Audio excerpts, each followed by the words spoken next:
దూరంగా నెట్టివేయబడి తరతరాలుగా ఎన్నో విధాలుగా సామాజిక పీడనకు సాంస్కృతిక వివక్షతకు గురై విద్యకు ఉనికికి ఊరికి వెలుగుకి దూరమై పశువుల కన్నా హీనంగా బ్రతుకుతున్న వారిని ఉద్ధరించడానికి ఏప్రిల్ 11, 1827 సంవత్సరంలో మహారాష్ట్రలో జన్మించారు జ్యోతిరావు ఫూలే.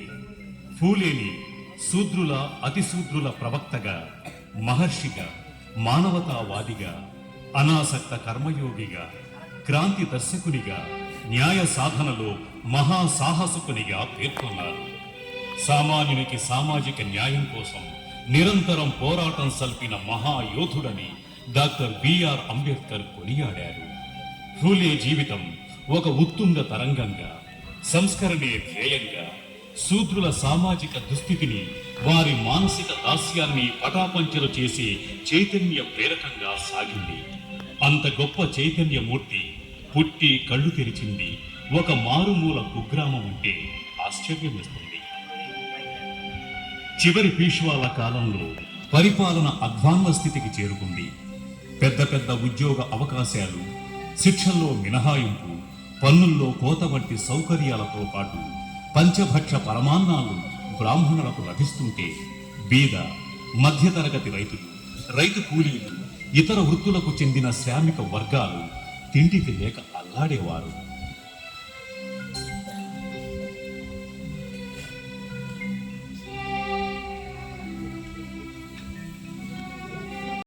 తన బ్రాహ్మణ మిత్రుని పెళ్లి ఊరేగింపులో జరిగిన పరాభవం అతని గుండెను మండించింది. ఆలోచన ధోరణిని మార్చివేసింది. సమాజంలో బ్రాహ్మణులకు ఆధిక్యత ఏ విధంగా వస్తుందో అర్థం చేసుకున్నారు.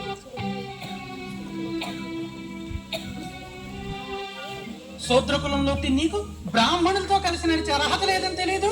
క్షమించాలి, మీరు ఆవేశంలో చాలా తప్పుగా మాట్లాడుతున్నారు. శూద్రకులంలో పుట్టినంత మాత్రాన నేను మనిషిని కానా? నేను మీలాగే చదువుకున్నాను, మీతో కూడా సమానంగా ఈ ఊళ్ళోనే జీవిస్తున్నాను. ఎంత అహంకారం రా నీకు! నువ్వు మాతో సమానమైన వాడివా? ఆ మాట అనడానికి సిగ్గులేదు నీకు? ఎన్ని జన్మలెత్తినా నువ్వు మాతో సమాన స్థాయికి రాలేవు. పో ఇక్కడి నుంచి. అదే ఎందుకు వెళ్ళాలి అని అడుగుతున్నాను. ఎందుకంటే నువ్వు సూత్రుడు కనుక. నలుగురు కలిసి ఆనందంగా జరుపుకునే ఈ వేడుకలో కులాల ప్రస్తావన తీసుకురావడం మీ వంటి వారికి తగదు. మాకే రీతులు ఇస్తున్నావా? కాదు, వాస్తవాన్ని గుర్తించమంటున్నాను. ఆ భగవంతుని సృష్టిలో అందరూ సమానులే. అలాగా? అలాగైతే ఆ భగవంతుడితోనే కలిసి తిరుగు, మాతో కాదు. వెళ్ళా. అయ్యా, తమరు పెద్దలు, విఘ్నులు. 10 మందికి ధర్మ సూత్రాలు తెలియచేయాల్సిన మీరే ఇంత కుల వివక్షత చూపించడం భావ్యం కాదు. వివక్షత చూపించక నీలాంటి సూత్రుని నెత్తిన పెట్టుకోమంటావా? అసలు ఎంతసేపు నీతో మాట్లాడటమే తప్పు. మర్యాదగా ఇక్కడి నుంచి వెళ్ళు. చూడండి, ఇది నా స్నేహితుని వివాహ మహోత్సవం. అతని ఆహ్వానం మేరకు వచ్చాను. నన్ను వెళ్ళమని అధికారం మీకు లేదు. ఆ? ఓహో, వ్యవహారం చాలా దూరం వచ్చిందే. నిన్ను వివాహానికి పిలిచింది, పెట్టింది తిని వెళ్ళమనే కాని మాతో నడిచి రమ్మని కాదు. వెళ్ళా. నేను వెళ్ళను. ఆ? వీళ్ళకి అహంకారం పెరిగిపోయింది. ఏయ్, ఇటు రండి. ఒరే, సూత్రపాదం తన్ని తగిలేయండి.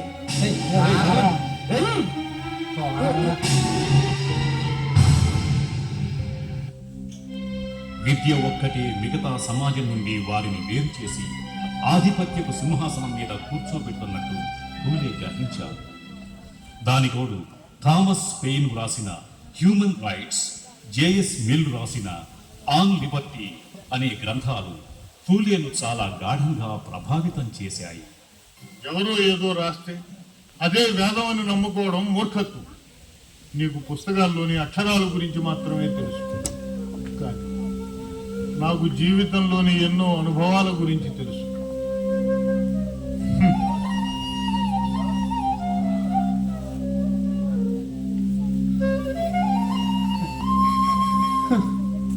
దాంతో అంతవరకు అక్షరానికి, అవకాశానికి దూరమై అజ్ఞానాంధకారంలో పడి కొట్టుమిట్టాడుతున్న ప్రజల్లో అక్షర జ్యోతులు వెలిగించాలనుకున్నారు. ఎవరి నీడ పడితే తాము మైలపడతామని బ్రాహ్మణులు భావించేవారు అలాంటి అభాగ్యుల జీవితాల్లో వెలుగు నింపాలనుకున్నారు. ఏ స్త్రీలను విద్యకు, వివేచనకు ఆమడ దూరంలో నిలిపి వారిని కేవలం ప్రాణమున్న బొమ్మల స్థాయికి దిగదార్చారో అలాంటి స్త్రీలలో స్వయం నిర్ణయ శక్తిని, స్వాభిమానాన్ని పెంచాలని ప్రయత్నించారు. స్త్రీలు చదువుకుంటే మొగళ్లను లెక్క చేయరనే అభిప్రాయం ఉన్న రోజులవి. కాళ్ళకి చెప్పులు వేసుకోకూడదు, గొడుగు వేసుకోకూడదు, మగాళ్ల ఎదురుగా నిల్చోకూడదు, వీధుల్లో నడవకూడదు. ఇలా ఎన్నో ఆంక్షల మధ్య స్త్రీ నలిగిపోతున్న అవస్థ అది. ఆ అవస్థ నుండి స్త్రీని విముక్తి చేయాలని గట్టిగా సంకల్పించారు పూలే. తదనుగుణంగా అట్టడుగు వర్గాల కొరకు, స్త్రీల కొరకు పాఠశాలలను స్థాపించారు. భార్య సావిత్రిబాయికి అక్షరాలు నేర్పి ఆమె చేత ఇతర స్త్రీలకు చదువు చెప్పించారు. ఆ విధంగా సావిత్రమ్మ భారతదేశంలో మొట్టమొదటి మహిళా ఉపాధ్యాయురాలయ్యారు. ఈ విద్యాదాన మహాయజ్ఞానికి ఛాందస్సులు ఎన్ని అవాంతరాలు కల్పించాలో అన్నీ కల్పించారు. అర్థం లేని మూఢాచారాలతో స్త్రీ స్వేచ్ఛని హరించడం మరో మంచి పనా? ఆ? అంటే అంటే ఏమిటే నీ ఉద్దేశం? నీలాగే ఆడవాళ్ళకు కూడా స్వేచ్ఛనిచ్చి ఊరి మీద కుదిరేయమనే? విన్నారటయ్యా దీని ప్రాలాపనలు. దీని మాటలు వింటే మీ ఆడవాళ్ళు మీతో సంసారాలు చేస్తారా? దీనిలాగే బరి తెగించి తిరగరు. దీన్ని ఇలాగే వదిలేస్తే మొత్తం స్త్రీ జాతిని నాశనం చేస్తుంది. నీ జన్మ తగలడా? నీది ఒక ఆర్జన్మే. మొత్తం ఆడజాతిని నాశనం చేయాలని చూస్తున్నావు కదే పాపిస్తుదానా.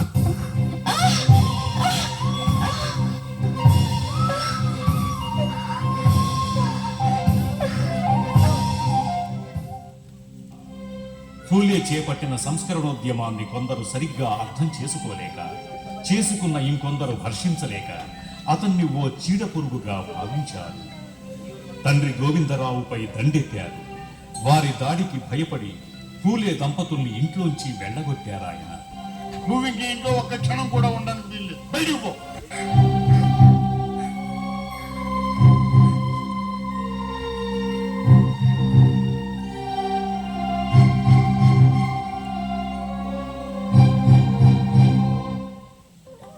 అయినా ఇటువంటి చైతన్య ప్రవాహం ఏ విధంగానూ ఆగదు.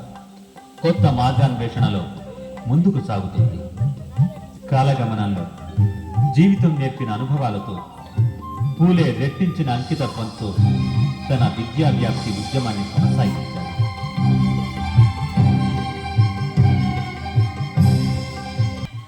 ఆ తర్వాత పూలేని మట్టు పెట్టడానికి ధోండీరామ్ కుంబార్, రోడే అనే రౌడీలను నియమించారు. వారు ఫూలేని అతని కర్తవ్య దీక్షను అర్థం చేసుకుని చంపకుండా వదిలివేయటమే కాకుండా అతనికి శిష్యులుగా మారారు. ఆ తర్వాత ఫూలే స్థాపించిన సత్యశోధక సమాజానికి ధోండీరావు మూలస్తంభమయ్యారు. నన్ను చంపితే మీకు తలా 1000 రూపాయలైనా వస్తాయి. నా చావు వల్ల మీరు ప్రయోజనం పొందుతారంటే అంతకన్నా నాకు తృప్తే ఉంటుంది. తినండి. లేవండి, లేవండి.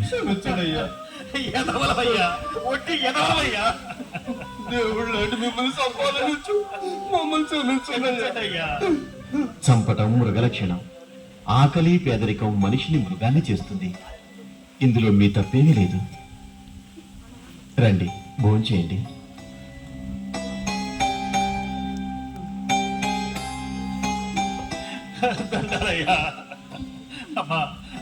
మరేం పర్వాలేదు, భోంచేయండి.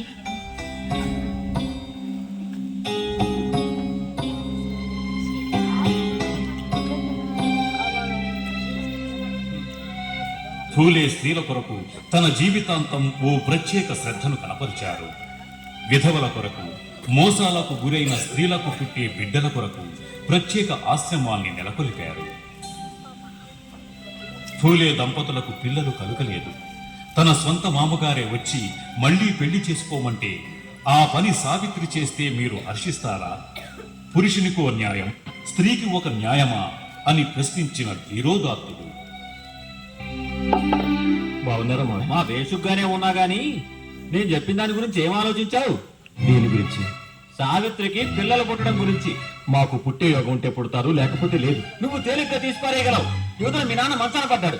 సత్యం ముందు మనవడు కావాలని ఆశ ఉంటుందా ఉండదా? ఒక్క మనవడు కాదు, మా అనాథాశ్రమంలో 3 మంది పిల్లలున్నారు. వాళ్ళంతా మనవలు, మనవరాళ్లే. మీరెంత ప్రేమతో పెంచినా వాళ్ళు మీ సొంతం కాదు. వాళ్ళు ఎప్పటికీ పరాయి వాళ్లే. అయితే మమ్మల్ని ఏం చేయమంటారు? దీనికి పిల్లలు పుట్టే యోగం లేదు కాబట్టి నువ్వు మళ్ళీ పెళ్లి చేసుకో. మావయ్య, ఆమెకు తండ్రి అయ్యుండి ఈ మాట ఎలా అనగలిగాం? ఈ గొడ్డు మోతుకి తండ్రిని కాబట్టి అనగలిగాను. దీనికి ఇంకా పిల్లలు పుట్టరు. హాయిగా ఇంకొక పిల్లని పెళ్లి చేసుకుని వంశాన్ని నిలబెట్టుకో. నిస్సంతగా మిగిలిపోయి ఉన్న మన వర్గంలో పడి అక్కడే మిగిలిపోకు. ముందు బయటికి నడు. అయ్యో ఏమండి, ఆగండి. వింటున్నా వాయు మాటలు?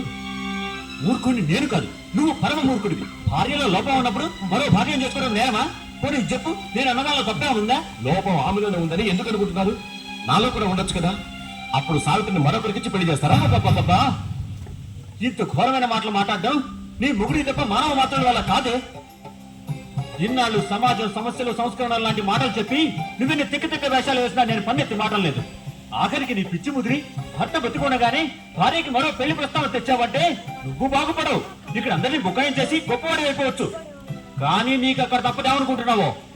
మళ్ళీ మళ్ళీ చెప్తున్నాను, నీకు అక్కడ తప్పదు, తప్పించుకోలేవు. అయ్యో నాన్న.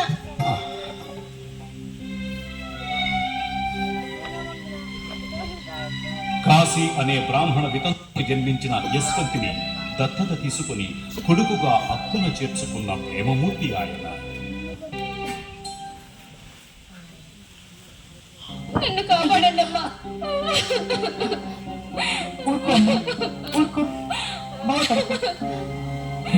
ఏదో ఒకటి చేద్దాం. కాశీ కొన్నాళ్లకు ఒక మగబిడ్డకు జన్మనిచ్చింది.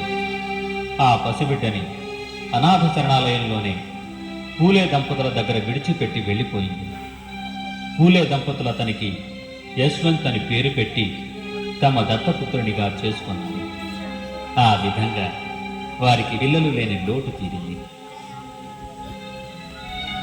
త్రిరత్న నాటకం జాతి భేద వివేక సార్ ద్వితీయ ముద్రణ, ఛత్రపతి శివాజీ వీరగాథ, బ్రాహ్మణాంచి కసం, గులాంగిరి, కిసాన్ కా కూడా, సత్సార్ మొదలైన గ్రంథాల్ని రచించారు. ఫూలే ఒక గొప్ప కవి. అతని కవితల్ని వివిధ జ్ఞాన విస్తార్ అనే పత్రిక ప్రచురించేది. తను నమ్మిన భావాల్ని, విశ్వాసాల్ని ప్రజల్లో బలంగా వ్యాప్తి చేయడానికి 1873వ సంవత్సరంలో సత్యశోధక సమాజాన్ని స్థాపించారు. ఈ సత్యశోధక సమాజానికి 3 సూత్రాలున్నాయి. సభ్యులంతా ఈ 3 సూత్రాల్ని తప్పక పాటించాలి. 1. సత్యానికి రూపమైన దేవుడు ఒక్కడే. అతడు నిరాకారుడు, నిర్గుణుడు. అతని దృష్టిలో మానవులంతా ఒకటే. ఒకడు ముఖం నుంచి పుట్టాడని, ఒకడు భుజం నుంచి పుట్టాడని, మరొకడు తొడలో నుంచి పుట్టాడని, వేరొకడు పాదం నుండి పుట్టాడనడం ఇవేమీ నిజం కాదు. మానవులందరూ ఆ దేవుని హృదయం నుండి పుట్టినవారే.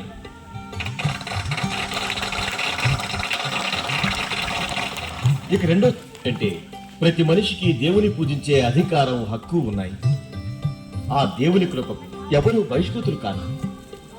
దేవునికి మనిషికి మధ్య మరో వ్యక్తి అవసరం లేదు. అతడు పురోహితుడు కానివ్వండి, ముల్లా కానివ్వండి, ఫాదర్ కానివ్వండి. మన తల్లిని మనం గౌరవించుకోవాలంటే మరో మనిషి ప్రేమయం అవసరమా? మన తండ్రిని మనం పూజించుకోవాలంటే ఇంకొకరి సహాయం కావాలా? అక్కర్లేదు. అలాగే దేవుణ్ణి మనకు మనంగానే పూజించుకుందాం. అందుకు ఇంకొకరి అవసరం ఎంత మాత్రం లేదు. ఇక చివరి సూత్రం, ఈ భూమిపై జన్మించిన ఏ మనిషి కూడా కులం వలనో గోత్రం వలనో గొప్పవారు కాలేరు. కేవలం గుణంతోనే గొప్పవాళ్ళు అవుతారు.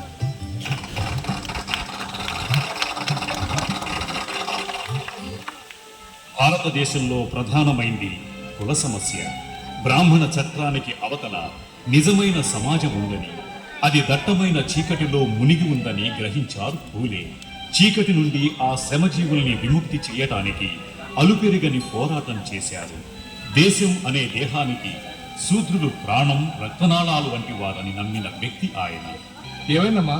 ఏతుంది ఈ చెరువులో నీళ్ళని కాజేయటానికి వీళ్ళంతా కట్టకట్టుకుని మరి పడవలతో వచ్చారు. వీళ్ళు ముట్టిన నీళ్ళు మనం తాగుతాం. అందరినీ పట్టుకొని తల్లి తగిలేయండి. ఏమైంది? ఏం జరిగింది? ఏం జరుగుతుంది నాయన? మీలాంటి వాళ్ళు ఉన్న భూమి మీద ఏమైనా జరుగుతుంది. మా చెరువులో నీళ్లు దొంగిలించడానికి వచ్చారు. ఇదంతా నీ వల్లే. వీళ్ళంతా నీళ్లు చూసుకునే రెచ్చిపోతున్నారు. అయ్యా, పొద్దున్న నుంచి నీళ్లు లేక మా ముసలి ఆయన కళ్ళు తిరిగి పడిపోయాడయ్యా. అయితే మా చెరువులో నీళ్లు ముట్టుకుంటారా? ఎంత పొగరే మీకు? ఒళ్ళు ఊనే చేస్తాం. జాగ్రత్త. పూనం కాదయ్యా, మా ప్యానల్ తీసేయండి, కానీ ఓ గుక్కెడు నీళ్ళు ఇప్పించండి అయ్యా. నాకు గొంతు ఎండిపోతుంటే గుక్కెడు నీటి కోసం వచ్చాం. మేమేం పాపం చేసామయ్యా? మీకు ఆ బాధ అక్కర్లేదు. మీ అందరికీ నీళ్లు నేనిప్పిస్తాను. వాళ్ళ నా చెరువు దగ్గరికి తీసుకొస్తే వాళ్ళను మిమ్మల్ని చంపి ఆ చెరువులో పడేస్తాం. జాగ్రత్త. మీకంత శ్రమ అక్కర్లేదు. ఈ ఊళ్ళో మాంగులు, మహర్లు ఈ రోజు నుండి ఈ చెరువులో నీళ్లు తాగుతారు. దానికి మీరు అడ్డుపడితే చచ్చి చెరువులో పడతారు. జాగ్రత్త. రండి.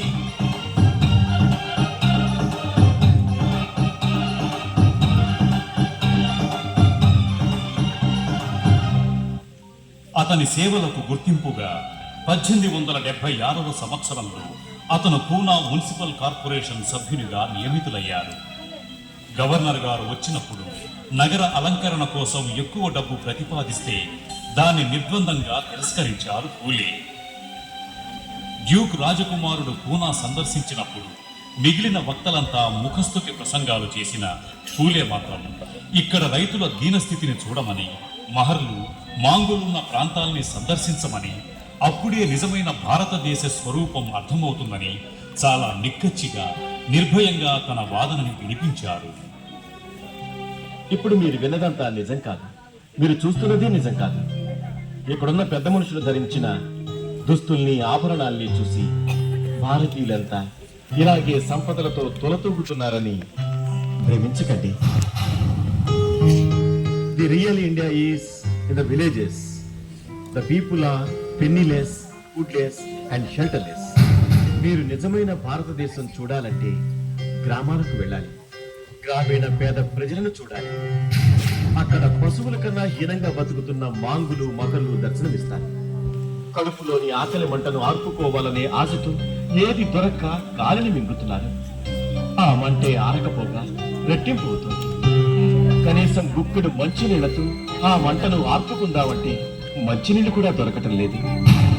ఇక గచ్చంతరం లేక మట్టిని మింగుతున్నారు. మట్టిని మింగిన మనిషి శరీరం మట్టిలోకి, ప్రాణం ఆకాశంలోకి పోతున్నాయి.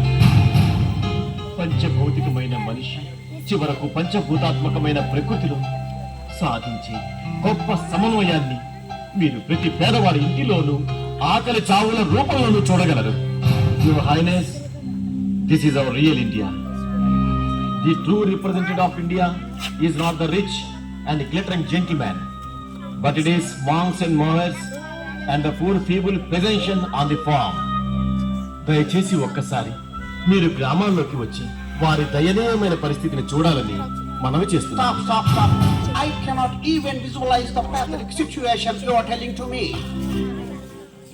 వ్యవసాయ రంగంలో శాస్త్రీయ దృక్పథం అలవాటు చేసుకోవాలని రైతులకు ఉద్బోధిస్తూ లోఖాండీ లాంటి ప్రముఖ నాయకునితో కలిసి కార్మికుల హక్కుల కోసం కూడా పోరాడారు.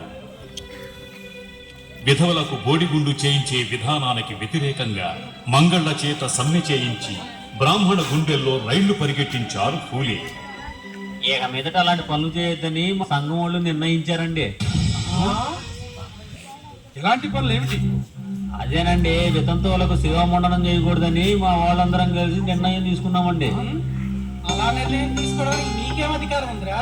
అదేదో సాంఘిక దురాచారం అంట పూలే బాబు గారు చెప్పారు, అందుకే చేయకూడదు అనుకుంటున్నామండి. ఆ చెడ్డకోతి వనమంతా చెడదీసిందని పోయి వాడి మాట విన్నారు. ఇక అయినట్లే. వాడేదో పని పాటు లేకుండా పిచ్చి వాగుడు వాగుతుంటే అది నిజం అనుకుని మీరు పనులు మానేస్తారా? ఇంతకన్నా మూర్ఖత్వం మరొకటి ఉంటుందా? చాలు కానీ వెళ్ళి పంచాడు. లేదండి, మా సంఘం వాళ్ళు మాట అంటే మాటే. ఇక ముందు ఇలాంటి పనులకు మమ్మల్ని పిలవకండి. యారోయ్, అంత ధైర్యంగా మాట్లాడుతున్నాం. మమ్మల్ని ఎదిరించి ఊళ్ళో బతుకుదామనే. ఏంటండి బెదిరిస్తున్నారు? ఈ ఊరేమన్నా మీ బాబు గారి సొత్తా? పెద్దాయంతో ఏమిట్రా మాటలు? శాస్త్రం ప్రకారం చూడండి, మీ శాస్త్రం ఏం చెబుతుందో అందులో ఏముందో మాకు అనవసరం. ఇక ముందు మేము అలాంటి పనులు చెయ్యం. యారోయ్, మీరు కాదంటే ఊరేమన్నా గొడ్డుపోయిందా? పక్క ఊరు నుంచి పిలిపించుకుంటాం మనుషుల్ని. మీరు ఇట్లాంటి ఏదో నిర్ణయాలు తీసుకుంటారనే అన్ని ఊళ్ళకి కబురెట్టాం. ఇక ఆ పని ఎవరూ చేయరు. వస్తా. 1889వ సంవత్సరంలో మే 11వ తేదీన ప్రజలు జ్యోతిరావు ఫూలేకి మహాత్మా అనే బిరుదునిచ్చి అతని పట్ల వారికున్న గౌరవాన్ని, ప్రేమను ప్రకటించుకున్నారు.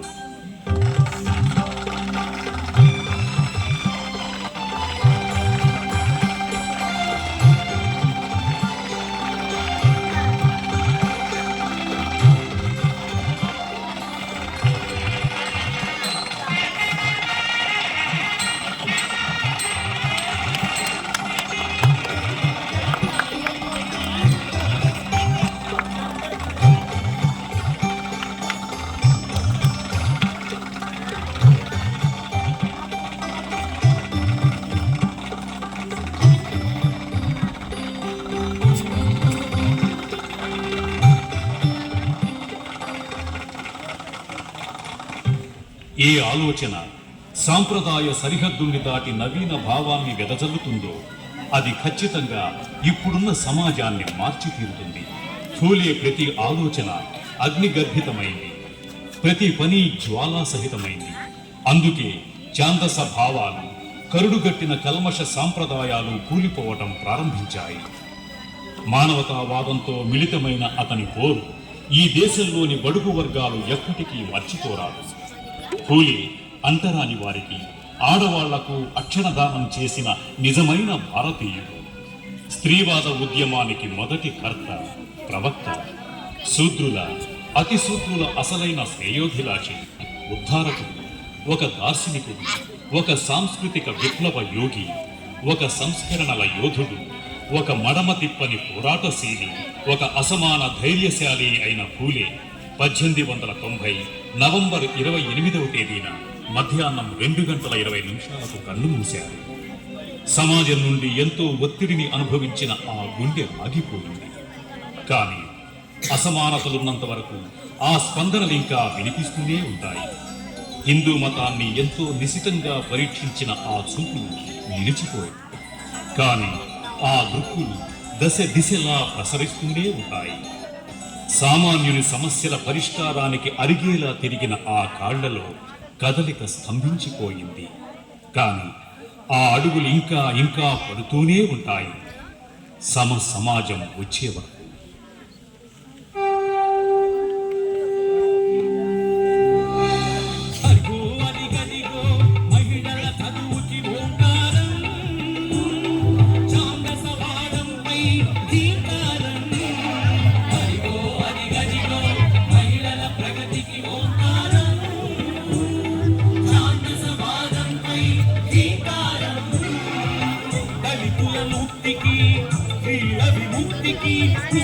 పూరించిన తొలి